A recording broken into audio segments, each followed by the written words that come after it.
എന്ത് കീനോട്ട്സാ ഇത്? ഈ ഫയലിൽ ഒരു റിപ്പോർട്ടിലും ഡീറ്റെയിൽസ് കംപ്ലീറ്റ് ആയിട്ടില്ലല്ലോ. മാഡം, ഞാൻ ഇപ്പോഴാണ് ജോലിക്ക് വന്നത്. അതെല്ലാം പഴയ ഫയലാണ് മാഡം. നിങ്ങളുടെ ഡീനോടൊന്ന് സംസാരിക്കണം. അദ്ദേഹം ഇപ്പോൾ എവിടെയാ? അഡ്രസ് വേണേ തരാം കേട്ടോ. നിങ്ങൾ തനിയെ പോയി നോക്കുവോ?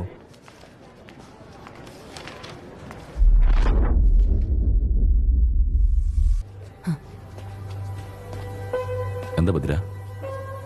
വെട്ടി അടുത്തതായിട്ട് ഇനി ആരെയാ കൊല്ലാൻ പോകുന്നതെന്നറിയോ? ആരെയാ? അവൻ നമുക്കൊരു വഴി കാണിച്ചു തന്നില്ലായിരുന്നോ? കായലിൻ വഴി. കായൽ ആരെയാ കൊന്നത്? അവന്റെ അനിയൻ. അവന്റെ പേര് ആബേൽ. ആ